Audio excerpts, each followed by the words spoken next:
የአማራ ፋኖ በጎጃም የህዝብ ግንኙነት መምሪያ ኃላፊ ፋኖ ማርሸት ፀሐዩ በጎጃም ግንባር እየተደረጉ ያሉት ተጋድሎችና እንቅስቃሴዎች ምን ይመስላሉ? ቅድሚያ እድሉን ለአንተ ልስጥ። አመሰግናለሁ ሙሉጌታ። ዘመቻ አንድነት በጎጃም ግንባር ዛሬም በደማቅ ሁኔታ በድል ቀጥሏል። በአማራ ፋኖ በጎጃም በዘመቻ አንድነት በዛሬው ዕለት በወራሪው ላይ ሰብአዊና ቁሳዊ ኪሳራ ያደረሰባቸው 5 የአውደ ውጊያ ቦታዎች አሉ።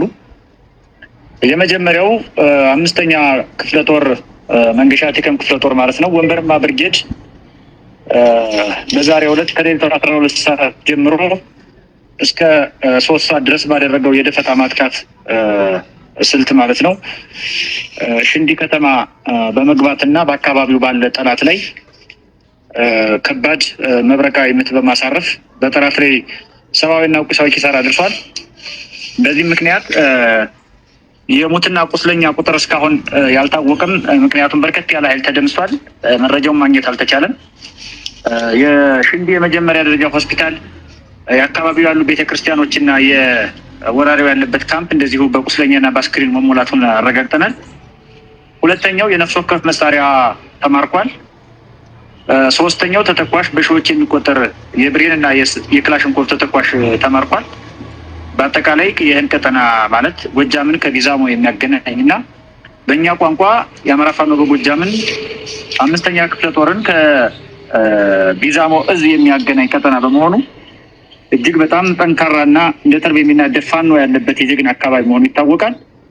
የዚህን አካባቢ የኃይልና የሞራል የበላይነት ለመውሰድ ነው ጠላት በከፍተኛ ሁኔታ ከብር ሸለቆ ከፍኖተ ሰላምና ከሌሎች አካባቢዎች ኃይል እያንቀሳቀሰ ለማጥቃት የሚሞክረው። ነገር ግን በተንቀሳቃሽ ከሚያዘጋጀው ኃይል በተጨማሪ ከተሞች ላይ ያለውን ኃይል ጭምር በመምታትና በመደምሰስ መሳሪያውን በመማረክ በማስከዳት 5ኛ ክፍለ ጦር በአዲስ መልክ በጣም ሪፎርም ከተሰራ ወዲህ በተለይ እጅግ አመርቂ ውጤት እያመጣ ነው። ይበል የሚያሰኝ ስራ ተሰርቷል ማለት ነው። ሁለተኛው ወደ ውጊያ በዛሬው ዕለት እንደዚሁ በአማራ ፋኖ በጎጃም 1ኛ ክፍለ ጦር ቀጠና በአንሙት ያዛቸው ብርጌድ አዴት ከተማ በመግባት በዛሬው ዕለት መጀመሪያ እጀባ አድርገው የብልጽግና አጃቋሚዎችን በመሰብሰብ በዚያውም ህዝቡ ስብሰባ ተሰበሰበ በሚል ከመንገድ ከወፍጮ ቤት ከስራ ቦታ በማፈስ ስብሰባ ለማድረግ ከፍተኛ ጥረት ሲያደርግ በነበረ የወራሪው ኃይል አመራርና የታንክ ውስጥ የተደበቁ የብልጽግና አመራር ካድሬዎችን መበተን ተችሏል። በዚህም የጠላት ኃይል ላይ በተወሰደ እርምጃ ሞትና ቁስለኛ ማድረግ ተችሏል። በአጠቃላይ አዴት ከተማ ውስጥ ሊያደርገው የነበረው የአዳራሽ ስብሰባ ነፍሴን አውጭኝ ባሉ የወራሪው አመራሮችና የብልጽግና ካድሬዎች አማካኝነት ተበትኖ ሳይሳካ ቀርቷል። ይህም እጅግ በጣም አመርቂ ውጤት ነው ያመጣው ማለት ነው። ሶስተኛው እንግዲህ ጎጃም አገው ምድር 3ኛ ክፍለ ጦር ቢትወደድ መንገሻ ጀንበሬ ብርጌድ ከዳንግላ ወደ አዲስ ቅዳም በፓትሮል ሲጓዝ በነበረ ጠላት ላይ ጉንድሪ በተባለች ቦታ እንደዚሁ አንድ ፓትሮል ሙሉ የጠላት ኃይል ተደምሷል። አንድ ፓትሮል እንግዲህ እንደምታውቁት ምናልባት ማክሲመም ሊይዝ የሚችለው እስከ 30 ሰው በጣም እጭቅ አድርጎ ነው የሚይዙበት። በዚህም ቀድሞ አብሪ በነበረ ፓትሮል ላይ እርምጃው የተወሰደ። አብሪው ፓትሮል ከፊት ሄዶ ከኋላ ሎጂስቲክም ሌላም አመራርም ሊጫን ታስቦ ነበረ። ፓትሮሉ ሲመታ 15 ሰው ሲደመሰስ 13 ሰው እንደዚሁ ቁስለኛ ሲሆን በአጠቃላይ ጉዞም ተስተጓጉሏል። ጭኖት የነበረው በርከት ያለ ኦራል ኮንቮይ መኪናም እንደዚሁ መንገዱን አቁሟል። ቀጠናውንም ሙሉ በሙሉ መቆጣጠር ተችሏል። ይህም አስደናቂው የዛሬ የዘመቻ አንድነት ገድል ነው። አራተኛው ጃዊ መተከል 4ኛ ክፍለ ጦር እንግዲህ ይሄ በአማራ ፋኖ በጎጃም የ4ኛ ክፍለ ጦር በረሃማውን የመተከል ክፍል የጃዊ ክፍል የሚሸፍን በርከት ያለ ቀጠና ያለውና እጅግ በጣም በቁጥር የበዛ የሰው ኃይልና ተዋጊ እንዲሁም መሳሪያ ያለበት ወገን በአስተማማኝ ሁኔታ ያለበት ቀጠና እንደመሆኑ መጠን በየጊዜው በትንሽም በብዙም ኃይል በተስቦ መምታት ስልትም በፈጣን ማጥቃትም በከበባ ማጥቃትም ስልት በርካታ ጠላት የሚደመስሰው ይህ ክፍለ ጦር ዛሬም እንደዚሁ ከጃዊ ደረቅ ወንዝ ድረስ እንዲገባ ከተፈቀደለት በኋላ ጠላት ጥበበኛው የበረሃው መብረቅ በዛሬው ዕለት ጠላትን አከርካሪውን በመምታት እጅግ በጣም ከፍ ያለ ሰብአዊና ቁሳዊ ኪሳራ ማድረስ ችሏል። በዚህም ምሽግ ቆፍሮ የነበረ ጠላት ከምሽጉ እየወጣ ጭምር ወደ ወርቅ ሜዳ እና ወደ ሌሎች ከተሞች እንዲሮጥ ተደርጓል። በዚህ 14 የጠላት ኃይል በአስክሬን ማለት ነው መንገድ ለመንገድ ወድቆ ተገኝቷል። እንግዲህ አሁን የእነ አብይ አህመድ ወራሪ ኃይል 14 አስክሬን ጣለ ማለት ምን ያህሉን ተሸክሞታል፣ ምን ያህሉ ሸክፎታል፣ ምን ያህሉን አስክሬንና ቁስለኛ ይወዷል የሚለውን በአእምሯቸው አስቡት። አሁን ካለው ሁኔታ አንጻር ከባድ ምት የደረሰበት አስክሬን ጥሎ አይሄድም። ብዙ ጊዜ አስክሬን ጥሎ የሚሄድበት አስገዳጅ ሁኔታ ግን እጅግ በጣም ከባድ ምት ሲደርስበትና ራሱን መከላከል በማይችልበት ደረጃ ሲደርስ ነው ይህን የሚያደርግ። በዚህም ይሄ ገድል ተሰርቷል። ዛሬ በ4ኛ ክፍለ ጦር ማለት ነው። 5ኛው እንግዲህ ቀንጌታ የፍታይ ንጉሴ ክፍለ ጦር ቀስተ ደመና ብርጌድ ነው። ደብረ ኤልያስ ከተማ በመግባት ጠላትን እንደዚሁ ምሽግ ላይ የነበረውን ጠላት ማንኮታኮት ተችሏል። በዚህም በተደረገ አውደ ውጊያ ደብረ ኤልያስ ያው እንደሚታወቀው ረጅም ጊዜ በወገን እጅ የነበረ ብዙ ወገን ዋጋ የከፈለበት መራራ ትግል የተካሄደበት የድርጅታዊ አስተላለፍ ለውጥም በነበረበት ሰዓት ጭምር ከባድ ዋጋ የተከፈለበትና ንጹሐን ጭምር የተጎዱበት ቀጠና እንደመሆኑ መጠን ጀግኖቹ የቀስተ ደመና ብርጌድ አባላት በልህና በቁጭት ነው የሚዋጉት። እጅግ በጣም ገድለኞች ናቸው፣ ጀግኖች ናቸው። በዛሬው ዕለትም እዚያው ደብረ ኤልያስ ከተማ ውስጥ በመግባት ወረዳው ከተማ ላይ መሽጎ የነበረውን ጠላትም ሽክ አድርገውታል። ሌላውና የመጨረሻው 6ኛው በአማራ ፋኖ በጎጃም በሳሙኤል አወቀ 9ኛ ክፍለ ጦር አረንዘው ጉንቻ ብርጌድ በዛሬው ዕለት ጠላት ከጉንዶይን ወጥቶ አርብ ገበያ ወደ ተባለች ከጉንዶይን 6 ኪሎ ሜትር ርቀት ላይ ወደምትገኝ ከተማ ለመሄድ ጥረት አድርጎ ነበረ። በዚህም የአረንዘው ጉንቻ ብርጌድ አባላት ደፈጣ መንገድ ላይ በመጣል ባደረጉት ኦፕሬሽን 13 የጠላት ኃይል ሲደመሰስ 5 የጠላት ኃይል ቁስለኛ አድርገው ወደ አካባቢውም ሳይደርስ ተመልሷል። በዚህም የሻለቃ ምክትል ኦፕሬሽናል መሪው እና የሻለቃ ኦፕሬሽናል መምሪያ ኃላፊው ሁለቱ አብረው ተደምስሰዋል። አመራሮች ማለት ነው። ይህን እየመሩ የሄዱት ማለት ነው። በአጠቃላይ 2 አመራር እና 13 እግረኛ ሲደመሰስ 5 ቁስለኛ በማድረግ ከጉንዶይን ከተማ 6 እና 7 ኪሎ ሜትር መካከል የምትገኘውን አርብ ገበያ ሳይቆጣጠር አስክሬንና ቁስለኛ ጭኖ ተመልሶ ወደ ጉንዶይን ከተማ ገብቷል። በአጠቃላይ የአማራ ፋኖ በጎጃም በዛሬው ዕለት በዘመቻ አንድነት በጠላት ላይ ያደረሰው ቁሳዊና ሰብአዊ ኪሳራ ይህን ይመስላል። አመሰግናለሁ። እሺ፣ እኔም ከልብ አመሰግናለሁ። የአማራ ፋኖ በጎጃም የህዝብ ግንኙነት መምሪያ ኃላፊ ፋኖ ማርሸት ፀሐዩ። በመቀጠልም አልፈው በወሎ ቤት አማራ ግንባር ሲደረጉ የነበሩት ሁነቶችና ተጋድሎዎችን በተመለከተ የአማራ ፋኖ በወሎ ቤት አማራ የህዝብ ግንኙነት መምሪያ ኃላፊ ፋኖ አበበ ፈንታው ወደ አንተ እመጣለሁ። አመሰግናለሁ ሙሉጌታ። እንግዲህ ዘመቻ አንድነት 45ኛ ቀኑ ላይ ደርሷል። አማራ ፋኖ በወሎ ቤት አማራ አሁንም በሁሉም የቤት አማራ ቀጠናዎች በ5ቱም ክፍለ ጦሮች እና በስሮቻቸው ባሉ በ5ቱም ፎሮች እና በስር ባሉ ክፍለ ጦሮች ተጋድሎቹ ተጠናክረው የቀጠሉበት ሁኔታ አለ። በዛሬው ዕለት አምባሰል ማርያ አካባቢ እና በተለያየን አካባቢ በተሬ ከወደ ደላንታን በኩል ጠላት ማጥቃት የመጣበት ሁኔታ አለ። ልጅ ኢያሱ ኮር እና ምስራቅ አማራ ኮር 2 በጋራ ያከሸፉበት እና ባለበት እና እንዲመለስ ያደረጉበት ሁኔታ አለ። ዝርዝር መረጃዎቹ አሁንም ተጋድሎች ላይ ስለሆኑ በዜና የምናደርሳችሁ ይሆናል። ምዕራብ ወሎ ቀጠና ንጉስ ሚካኤል አሊ ኮር ትናንትናም ዛሬም ውጊያ ያለባቸው ቀጠናዎች አሉ። እንደዚሁ ያላለቀበት ሁኔታ ስላለ ካለው ከትግሉ ሁኔታ አንጻር ተጋድሎቹ እንዳለቁ መረጃዎችን የምናደርሳችሁ ይሆናል። ሌላኛው ምስራቅ አማራ ኮር እንዳሳምነው ክፍለ ጦር እንደዚሁ በጉባ ላፍቶ ወረዳ ወደ አፋር ድንበር አካባቢ ሀራ ከተማ አለች። ያው እንደምታውቁት ለአፋር በቅርብ ቦታ ያለ በተለይ አገዛዙ የፖለቲካና የወታደር ከፍተኛ አመራሮች ጄኔራሎች ጭምር መቀመጫ የሎጂስቲክ በተለይ የተተኳሽ መድፎች ምናምን ከወልዲያና ቆቦ አካባቢ እንደዚሁም ከመርሳም ዙሪያ ጭምር እየሸሹ የሚቀመጡበት ቦታ ነው ሀራ ከተማ። ከሱ በቅርብ ርቀት ላይ አሳምነው ክፍለ ጦር 2ኛ ሻለቃ በውስን አባላቶቹ ማለት ነው እዛ አካባቢ ሎጂስቲክ ጭኖ ይንቀሳቀስ የነበረ የአገዛዙ ዙፋን ጠባቂ ሰራዊት አባላቶች እና በተለይ ደግሞ ባለፉት ጊዜያቶች በጣም በበርካታ ጊዜ በፍጹም ትዕግስት ያለመሰርቸት ህዝባቸውን ዘር ማጥፋት እየተፈጸመበት ካለው ህዝባቸው ጎን እንዲቆሙ ሲለመኑ የነበሩ ሚሊሻዎች እንግዲህ በሆዳቸው የወደቁና በአገዛዙ ካድሬዎች ፕሮፓጋንዳ የተሸነፉና በሆዳቸው የወደቁ ሚሊሻዎች ቢለመኑ እምቢ ብለዋል።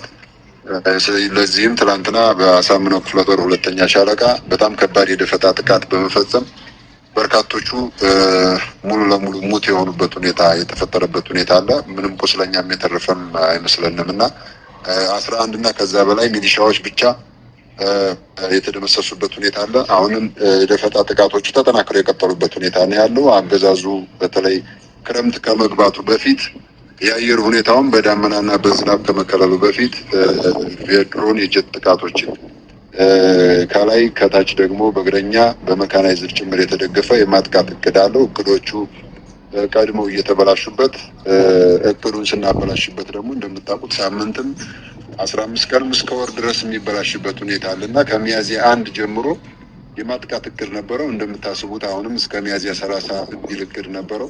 አሁን ደግሞ ሚያዝያ 24 ላይ እንገኛለን። የሚቀጥል አይደለም እና የሆነ ሆኖ እኛ ሙሉ ዝግጅት አድርገን እየጠበቅን ያለንበት ሁኔታ አለ። በሁሉም ቀጠናዎች ትንቅንቆችና ተጋድሎዎች እንደቀጠሉ ናቸው። አሁንም ሌላው ከመሬት ወረራ ጋር በሰሞኑን በወልዲያ በኮምቦልቻ እና ደሴ አካባቢ በተለይ ኮምቦልቻ የጠቀስንበት ሁኔታ አለ። እንደ አማራ ፋኖ በወሎ ቤት አማራ ቀጠና ማለት ነው። አሁንም ከፍተኛ የመሬት ወረራና ዘረፋ ያለበት በክልሉ ቁንጮ ላይ የሚገኘው ቆቦ ከተማ አሁንም የአዲስ የከተማ ቦታ የቤት መስሪያ ቦታ ምሪት በሚል ለዘረፋ የተዘጋጀበት ሁኔታ አለ። ገበሬውን ባልገባው ነገር እንዳይገባ የሚል መልእክት እያስተላለፍን ያለንበት ሁኔታ አለ። ከአሁን በፊት የተመሩ ምሪቶች የተቋማቶች ሳይቀሩ የተሸጡበትና ለውጊያ ለዚህ ለህዝባችንን ለመጨፍጨፍ የዋሉበት ሁኔታ አለ። አሁንም እሱንም ተጨማሪ አድርጎ ለመጠቀም በነገው ዕለትም ከሰሞኑ በተለይ በነገው ዕለት መሬት ለመምራት ገበሬውንም በማስገደድ አልመራም ያለውን ደግሞ ያለማበትን ልማት ማንጎንም ጭምር እንነቅልብሃለን ሌላም በማስፈራራት እንግዲህ መሬት በግድ ገበሬውን ትመራለህ ታስረክባለህ በሚል በመከላከያ በብረት ለበስ ጭምር እየታገዘ በግድ እንመራለን የሚል እንቅስቃሴ አለ። ከዚህ ጋር ተያይዞ የሚመለከታቸው አካላቶች እንዲያርፉና ከዚህ ድርጊታቸው እንዲቆጠቡ በተደጋጋሚ የተናገርንበት ሁኔታ አለ። ጥቂት ወዳደር ገበሬዎችን ካገዛዙ ጋር ነው ተጠቃሚ የሆኑና ባለሀብቶች ጥቂት ባለሀብቶች ህገወጥ ደላላዎች እና ያገዛዙ ሹማምንቶች በዚህ የመሬት ወረራ እየተሳተፉ ያሉበት ሁኔታ አለ። ነገም ለመምራት ጥረት እያደረጉ ያሉበት ሁኔታ ነው ያለው። በዚህም አስፈላጊውን እርምጃ ሁሉ እንደምንወስድ ካሁን በፊትም ጠቅሰናል። ይህም ተጠናክሮ ይቀጥላል። ሌላኛው ነገር የአማራ ፋኖ በወሎ ቤት አማራ አሳምነው ኮር ግዙፉ ያሳምነው ላስታ አሳምነው ኮር ማለት ነው። እንግዲህ በሌሎች ተቀጣጥሮ ከያዛቸው በተጨማሪ ሙሉ ለሙሉ 100% ማለት ነው 2 ወረዳዎችን ተቆጣጥሮ እያስተዳደረ ያለ ነው። ከዛ በዘለለ ላስታ ዙሪያ አጠቃላይ የጥራሪን ጭምር ሙሉ ለሙሉ እያስተዳደረ ያለበት ሁኔታ ነው ያለው እስከ ጋሸና መስመር ድረስ። በዚህም አጠቃላይ የ7 ክፍለ ጦሮች ጥምር ውጤት ነው ግዙፉ ላስታ አሳምነው ኮር። እነዚህ 7 ክፍለ ጦሮች የክፍለ ጦር ኮሚቴዎች የሻለቃ አመራሮች እና የክፍለ ጦር የኮር አመራሮች እንዲሁም የድርጅቱ ከፍተኛ አመራሮች በተገኙበት 24 ሰዓት ቀንና ሌሊት የፈጀ ጥልቅ ግምገማ በማድረግ ያለፈውን የ2 ዓመት ትግል በመገምገም ጠንካራና ደካማ ጎናችንን በመለየት የሚበረታቱ አመራሮችን በማበረታታት ጥፋትና ደግሞ ድክመት ያለባቸውን እንዲጠናከሩ በማድረግና መቀጣት ያለበትን ጭምር በመቅጣት ለአማራ ሕዝብ የህልውና ትግል ሲባል ሙሉ ጥልቅ ግምገማውን ጨርሶ ለአዲስ የትግል በአዲስ ስነልቦናና በአዲስ መንፈስ የተዘጋጀበትን ሁኔታ አመቻችቷል። ግዙፉ ላስታ አሳምነው ኮር አጠቃላይ የአማራ ፋኖ በወሎ ቤት አማራ የ45ኛ ቀን የዘመቻ አንድነትን በተመለከተ ያሉ መረጃዎች እነዚህን ይመስላሉ። አመሰግናለሁ። እናመሰግናለን። በተጨማሪ አንድ ጥያቄ ማንሳት የምንፈልገው የትናንቱ የአብን ፓርቲ ያሁኑ ደግሞ የአብይ አህመድ አጋፋሪ የሆኑት ግለሰቦች ስብስብ የሆነው ተቋም ዛሬም የአማራ ህዝብ ውክልና አለኝ በሚል የተለያዩ መግለጫዎችን እያወጣ ይገኛል። የአማራ ብሔራዊ ንቅናቄ ማለት ነው። ያው በትክክለኛ ሰው መጥራት ስላለብና ነው። እነዚህ ሰዎችን ይህን ስብስብ እንደ ፓርቲ ትመለከቱታላችሁ ወይ? እይታችሁ እንዴት ነው? አሁናዊ እንቅስቃሴያቸው እንዴት እየተከታተላችሁት እያያችሁት ነው? እያወጧቸው ያሉትን መግለጫዎች እንዴት ነው የምትመለከቷቸው? ምንስ ማለት ናቸው የሚሉትን ሀሳብና አስተያየት እንዲሰጡባቸው ነው። ቀዳሚ ሀሳቡን ለአማራ ፋኖ በወሎ ቤት አማራ የህዝብ ግንኙነት መምሪያ ኃላፊ ፋኖ አበበ ፈንታው ልስጥ። እሺ፣ አመሰግናለሁ ሙሉጌታ። ጥሩ ጥያቄ ነው። እንግዲህ ጥያቄው እንደሚታወቀው የአማራ ህዝብ በሰላማዊ ትግል ብሔራዊ ንቅናቄ ማድረግ አለበት። በብሔሩ ቁሞ አማራን ማዳንን ህልውናውን ማረጋገጥ አለበት። ከዛ በኋላ ደግሞ እንደ ሀገር መምከር ይቻላል። እውነተኛ ወኪል የለውም በሚል የአማራ ህዝብ ንቅናቄ ሰላማዊ ትግል በአብን ፓርቲ በኩል እንቅስቃሴ እንደነበረ ሁላችንም የምናውቀው ሀቅ ነው። የሆነ ሆኖ ጊዜው ደርሶ ከጸረ ወያኔ ትግሉ በኋላ በተለይ ማለት ነው ፓርቲው ሙሉ ለሙሉ ፈርሶ ሀቀኞቹ የአብን ልጆች እስር ቤት በገቡበት ሁኔታና ግማሹ ደግሞ ከእስር ቤት ያመለጠው የአማራ ፋኖን የህልውና የአማራ ህዝብ የህልውና ተጋድሎ እየታገለ ባለበት ሁኔታ ጥቂት ወዳደር የፓርቲው አባላትና አመራር የነበሩ ግለሰቦች ፓርቲውን እውነተኛ የአማራ ህዝብ ወኪል በማስመሰል በአማራ ህዝብ ላይ አሁንም ዘር ማጥፋቱ እንዲቀጥልና የአማራ ህዝብ ባለፉት ጊዜያቶች በተለይ ባለፉት ከግማሽ ክፍለ ዘመን በላይ ባለፈ ከሐሰት ትርክት ውስጥ የደረሰበትን ግፍና በደል ለማስተካከል፣ ለማጠብ፣ ለማጽዳት እየሰራ ባለበት ሁኔታና ያለፈውን የሐሰት ትርክት በእውነት ለመግለጥ እየሰራ ባለበት ጊዜ እነዚህ ጥቂት የአብይ አህመድ ሎሌዎች የአማራ ህዝብ እውነተኛዎችን በመምሰል ያወጡት መግለጫ በተለይ የኤርትራን ሀገርነት ምንቀበለዋለን ምናምንበታለን በሚል የሰጡት መግለጫ የግለሰቦቹና የአብይ አህመድ የብልጽግናው የአንድ ቡድን ፍላጎት እንጂ የአማራ ህዝብ ፍላጎት እውነተኛ ሀሳብ እንዳልሆነ ህዝባችን ያውቀዋል፣ ዓለም አቀፉ ማህበረሰብም ያውቀዋል። ግን በህጋዊ ሽፋን በኩል ህጋዊ እውቅና ያላቸውና ህጋዊ ሽፋን ያላቸው በመምሰል የአማራ ህዝብ የሰላማዊ ትግል ወኪል በመምሰል አሁንም የአማራ ህዝብ ላይ ሌላ የሐሰት ትርክት፣ ሌላ ደግሞ የአማራ ህዝብ ባልዋለበት የማስዋል ስራ፣ ሌላ ደግሞ እሳት ጫሪነትና ለቀጣይ ደግሞ ሌላ ጦርነት አማራ ላይ ለመክፈት አማራ ህዝብ ያለ ጦርነት እንዳይኖርና እድሜ ዘመኑን እንደተበሳቆለ እንዲኖር ከአብይ አህመድ ጋር በመሆን እየሰሩ ያሉበትን ሁኔታ ያየንበት ነው። ይህንን ህዝባችን እንዲረዳው እንዲገነዘበውና አቅልሎም ጭምር እንዳያየው የሚል መልእክት አለን። ከዛ በዘለለ የኤርትራ ህዝብና መንግስት እውነቱን ያውቀዋል። ይሄ የአማራ ህዝብ ሀሳብ እንዳልሆነ የአማራ ህዝብም ደግሞ አጠቃላይ የኤርትራ ህዝብ በዛ ደረጃ ይረዱታል ብለን እናስባለን። የሆነ ሆኖ ግን የአማራ ህዝብ መንግስት አልባ ነው፣ መንግስት የለውም። መንግስት እንዲኖረው ህልውናው እንዲረጋገጥ ደግሞ የአብራኩ ክፋይ ፋኖ እየታገለ ነው። ወኪሉም ደግሞ ፋኖ ነው ብለን እናምናለን። ከፋኖ አንደበት ያልወጣ ከፋኖ አደረጃጀቶች ያልወጣ ሀሳብ የአማራ ህዝብ ሀሳብ ነው ብለን አናምንም። እኛም ደግሞ አንድነት ባልሰራንበት መሪ ህዝቡን በመሪ ድርጅት ማታገል ባልጀመርንበት ሁኔታ ወኪሎቹ ነን ለማለት ባያስደፍርም ከኛ የተለየ ግን ሌላ ወኪል አለው ለማለት አይቻልም። የአማራ ህዝብ ወኪሎቹ እኛ ነን። ከኛ የሚቀረውን የቤት ስራ መስራት እንዳለ ሆኖ ማለት ነው። ስለዚህ ጥቂት አብይ አህመድን ጧትና ማታ እንደ መስጊድና እንደ ቤተ ክርስቲያን በሚሳለሙ ሆዳሞች የተፈጠረውና የአማራን ህዝብ እንወክላለን በሚል ሰላማዊ ትግል የሚታገል ፓርቲ በሌለበት የአማራ ህዝብ መንግስት አልባ በሆነበት ጊዜ እውነተኛ የአማራ ህዝብ ወኪል መስለው በኤርትራ ህዝብ በተለይ በኤርትራ ሀገርነት ጉዳይ ሂደቱንም አናምንበትም በሚል ያወጡት መግለጫ ፍጹም ከአማራ ህዝብ የራቀ የአማራ ህዝብ የማያውቀው የአማራ ህዝብ ደግሞ የወቅቱ ወኪል ነን ብለን የምናስበው ከምናደርገው ተጋድሎና ከምንከፍለው መስዋዕትነት አንጻር የሚቀሩ ጉዳዮች ቢኖርም እውነተኛ ወኪሉ ፋኖ ነው ብለን እናምናለን። እንደ ፋኖ ደግሞ የሚመለከተው አካል በሙሉ አጠቃላይ ህዝባችንም እንዲያውቀው ዓለም አቀፉ ማህበረሰብም እንዲረዳው የሚል አጭር መልእክት አለን። አመሰግናለሁ።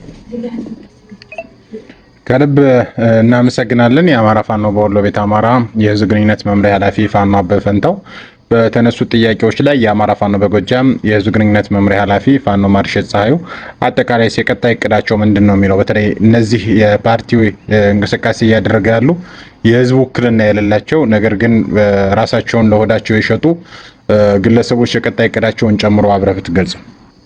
ይሄ የአማራ የጠመንጃ አብዮት በሰው ኃይልም በፖለቲካም በጠመንጃም በማጥቃት ስልቱም ህዝብ በመያዝም አጠቃላይ የኢትዮጵያን ፖለቲካ አትራክት በማድረግ እና የቀጠናው መልክ በመቀየር ወደኋላ የማይል መሆኑን እና አብይ አህመድ አረጋግጠዋል። እና ከና አብይ አህመድ ጀርባ ያሉ ከነ አብይ አህመድ ንግስና ገንዘብ የሚያገኙ የውጭ ኃይሎችም እንደዚሁ አረጋግጠዋል። እና ይሄ ጠመንጃ መቅሰም አለበት ነው። ስትራቴጂክሊ ወደ አንድ ወደሚፈለግ ብልጽግናዊ ቋት መግባት አለበት ነው። ለዚህ ደግሞ ሽግግር ማድረግ አለብን ነው። የእነ አብይ አህመድ የሽግግሩ ጊዜ የሚሆነው የቀጣዩ የሚመጣው ምርጫ ጊዜ የሚሉት ነው እነሱ። ለዚህ ነው አብኖችን አሁን 4 ወር 5 የሚሆኑ ልጆችን ካሉበት አምጥተው አሰባስበው እንደገና አንድ ምግብ አዳራሽ ውስጥ በየአይነት እያበሉ መግለጫ ያሰጧቸው። ከአብን ጉዳይ ጋር ይጀምርልህ። አብን ስትራቴጂክሊ የፈረሰው ባህር ዳር 2015 መሰለኝ ጠቅላላ ጉባኤ ሊያደርግ በተሰባሰበ ጊዜ ባለመግባባት ጠቅላላ ጉባኤ ሳይደረግ ሲበተን ለምርጫ ቦርድ በደብዳቤ ሲያስገባ ምርጫ ቦርድ መልስ ሳይሰጥ ሲቀር ነው አብን የፈረሰው ስትራቴጂክሊ። ከዚያ ቀጥሎ አብን የፈረሰው እነ ክርስቲያን ታደለ እስር ቤት ሲገቡ፣ ሌላው አብዛኛው የታችኛው አመራር ሲሲውም ጨምሮ ጫካ ሲገባ ምናምን ሲል ትናንትና በማህበራዊ ህይወታቸው የቀን ገቢ የወር ደመወዝ የሌላቸው ሸሚዛቸው ላያቸው ላይ ያደፈ የቤት ኪራይ የሚከፍሉት የሌላቸው እነ በለጠ ሞላና ነጋሸው መርሻ የአብይ አህመድን አበል እንደ መናጆ ተጠቅመው ያችን ራሳቸው ተንጠላጥረው ብልጽግና ጋር ለመቀጠል ስላሰቡ ነው ፐርሰናሊ ወደዚች ያመጧት። እና አሁን አብን ድርጅት ሆኖ አለ ማለት አይቻልም። የለም ድርጅት አይደለም አብን የ3 እና የ4 ልጆች ፍላጎት ነው። በዚህም አብይ አህመድ አማራ ፖለቲካ ላይ ለማንጸባረቅ የፈለገውን ኢሜጅ ነው እኛ እንደ መስታወት የምንጠቀምባቸው በአጭር ቋንቋ ሲገለጽ። ዋናው አብንንም አሁን ለማስነሳት የሞከሩበት የዳውንቱም ድርድር ሌሎችም አካሄዶች ምንድናቸው ካላችሁኝ፣ ቀጣይ ዓመት አብይ አህመድ በዓለም አቀፉ ማህበረሰብ ዘንድ እና በዓለም አቀፍ ተቋማት ዘንድ ዲሞክራሲያዊና በህዝብ የተመረጠ ለመምሰል ከፍተኛ ጥረት እያደረገ ነው ያለው። ለዚህም አሁን ኦሮሚያ ውስጥ አንድ ፓርቲ ለመመስረት ከፍተኛ ትንቅንቅ ውስጥ ነው ያሉ። ጌታቸው ረዳ ፓርቲ ሊመሰርት ቅድመ ሁኔታ እየሰራ ነው ያለው። አብን አለው ለማለት ያው እንደምታዩት እየዳዳ ነው። ደግሞ ተስፋውን አለምነህ የሚባል አንድ እንደዚሁ ከችግር የወጣ አንድ ረሃብ የመሰለ ቁመና ያለው ሰው አለ። እንደዚሁ የቀድሞ የአዲሃን አባል የነበረ እሱም አንድ አለው ባይ ነው በአማራ ፓርቲዎች ውስጥ አሁን በቀጣይ ሊሰሩ ያቀዱት። ከዚያ እስክንድር ነጋ አለ። የእነዚህ ሁሉ የጸረ አማራ ኃይሎች እና የሆዳደሮች ስብስብ ፓርቲ መሳይ ስያሜ ያለው ምህጻረ ቃል ያለው ስም ያለው እንትን አላቸው፣ ወረቀት አላቸው እያንዳንዳቸው። አብን የሚባል አዲሃን የሚባል አፋሃድ የሚባል ወይም ጌታቸው ይዞ የሚመጣው ፓርቲ አዲስ እና ከኦሮሚያ ደግሞ እነማን የሆኑ ብቻ እና አዲሱ አረጋ ሊሆኑ ይችላሉ የመሰረቱት ፓርቲ የዚያ ድምር ብልጽግና ጋር እንዲወዳደር ይደረጋል። እና እንደምታውቋቸው አሁን የጠራሁላችሁ ሰዎች በሙሉ በብልጽግና ቤትና መኪና የተሰጣቸው ወንበር የተሰጣቸው ኃላፊነት የተሰጣቸው ሰዎች ናቸው። ዞሮ ዞሮ እነዚህን ሰዎች አብይ አሰባስቦ በቀጣዩ የምርጫ ዘመን ላይ ምርጫ ያደረግኩና ህዝብ መረጠኝ ለማለት እነዚህን ሰዎች ሰብስቦ ነው ወደ ዲሞክራሲ ሽግግር እሄዳለሁ ብሎ ያስነሳቸው። እና በአጠቃላይ አሁን አብይ ይህን ለዓለም አቀፉ ማህበረሰብ የአማራው ፖለቲካን በነከሌ ተወክሏል ለማለት፣ የኢትዮጵያ ፖለቲካን በነከሌ ተወክሏል ለማለት እና እሱ የማይሸነፍበት ምርጫ ለማድረግ ከፍተኛ ጥረት እያደረገ የመሆኑ የዚህ ፕሮጀክት ተቀጥላ ነው አሁን አብኖች መምጣታቸው። ትልቁ ግን አብይ ያልገባው ነገር አዲሱ ትውልድ እንዳለፈው ዘመን ተሸውዶ ስልጣኑን ወይም ኃላፊነቱን ወይም የትግል መስመሩን ወይም ዋጋ የከፈለበትን የፖለቲካ ሪዮት በመናጆ ሳንቲም የሚሸጥ ወይም ተሸንፎ በኃይል በእውቀት ማነስ የብልጫ የሚወሰድበት ወይም በሳቦታጅ እና ኮንስፓየር ተደርጎ ይሄንን መስመር የሚስት መስሎታል አብይ አህመድ። ነገር ግን ፍጹም ውሸት ነው፣ ፍጹም ስህተት ነው። ተሳስቶ ትንተናቸውም አስተላለፋቸውም አቋማቸውም ልክ አይደለም። አብይ ሁልጊዜ ማስመሰል ነው የሚፈልገው፣ ሁልጊዜ የውሸት መተወን ነው የሚፈልገው። በዚህ የውሸት ትወናና ማስመሰል ውስጥ ነው ይሄ ፕሮጀክት የመጣው ለማለት ነው የመጀመሪያው። ሁለተኛውና ትልቁ ቁልፍ ጉዳይ አብይ አህመድ በቀጣይ ዓመት ላሰበው ፕሮጀክት ይህንን የአማራውን ንቅናቄ በኢትዮጵያ ፖለቲካ ውስጥ ምን ያህል ስር ነቀል ለውጥ የሚያመጣና አዲስ ሶሻል ኢንጂነሪንግ፣ አዲስ ፖለቲካል ኢንጂነሪንግ፣ አዲስ ፓወር ኢንጂነሪንግ በኢትዮጵያ ፖለቲካ ውስጥ እንደሚያመጣ አልተረዳውም። ለዛ ነው አሁን እነ በለጠ ሞላን ሸሚዝ አስቀይሮ መግለጫ እንዲሰጡ የሚያደርጋቸው። አማራነትን እኮ ክደዋል፣ ሁሉም ክደዋል፣ አማራ የሚባል የለም ብለው ኦልሬዲ መግለጫ ሰጥተዋል። በየሄዱበት ሁሉ የሚናገሩት እንደዛ ነው። አማራውም ብሔርተኛ መሆን የለበትም ነው የሚሉ፣ ብሔርተኝነት ከኢትዮጵያ ምድር መጥፋት አለበት ነው የሚሉ። ይሄ ሁሉ ስታንድ የአብይ አህመድ ስታንድ ነው እና እኛ የጠራውላችሁን ከላይ የጠራውላችሁን 5-6 ኃይሎች የምናያቸው ጨምቀን አብይ አህመድ በአማራ ፖለቲካ ውስጥና በኢትዮጵያ ፖለቲካ ውስጥ ያሳካው የፈለገውን ጎል እንደ መስታወት ነው የምናይበት። እነሱ መስታወታችን ናቸው ለኛ። ጥቅሉ ድምሩ ይሄ ነው። ስለዚህ ማንም ፓርቲ መሰረተ፣ ማንም መግለጫ ሰጠ፣ ማንም የሀገርን ሉዓላዊነት ነፈገ፣ ነሳ፣ ሰጠ፣ ማንም ጥሩ ነው አለ፣ ደግ ነው አለ፣ ከሌ ሰይጣን ነው ከሌ ምናምን ነው ቢል የአማራ ጠመንጃ እንደነገርኳችሁ አዲስ ፖለቲካል ኢንጂነሪንግ ያመጣል፣ አዲስ ፓወር ኢንጂነሪንግ ያመጣል፣ አዲስ ሶሻል ኢንጂነሪንግ ያመጣል፣ አዲስ ኢኮኖሚካል ኢንጂነሪንግ ያመጣል በኢትዮጵያ ፖለቲካ ውስጥ። ይሄ መሽቶ የመንጋት ያህል የማይቀረው እኛ እንደውም የመጨረሻ ምዕራፉ የቀረምደው ካልከኝ በአማራ ፖለቲካ ውስጥ አማራን እግር ከወርች አስረው አማራን እንደዚህ በየጊዜው አለንልህ እያሉ ሰኞ አማራ ሆነው ማክሰኞ ጸረ አማራ የሆኑ ኃይሎችን እያደን ቃሊትና ቅሊንጦ እስከ ዓለም ፍጻሜ የምንወረውርበትን ጊዜ ነው አሁን እየናፈቅን ያለ ነው። ወደዚያው እየሄድን ያለ ነው። ስለዚህ አብይ እና በለጠ ሞላ አሁን በአማራ ጦርነቱ ወንጀላቸው እኩል ነው ወንጀላቸው። ከሌ ተነጥሎ ከሌ የሚባል የለም። ዞሮ ዞሮ የቆሙት ከዚህ ከህሉና ተጋድሎ በተቃራኒ ነው። በተቃራኒ ከመቆም አልፎ የአማራን የፖለቲካ ትንሽ አድቫንቴጅ ለአብይ አህመድ ሪጎሪ አቀባብሎ ለመስጠት እና ለማስተኮስ የተዘጋጁ ሰዎች ናቸው። እንፋለማቸዋለን፣ አንለቃቸውም። ይሄን ትውልድ መሸወድ አይቻልም። ይሄን ትውልድ በኃይል መስበር ማሸነፍ አይቻልም።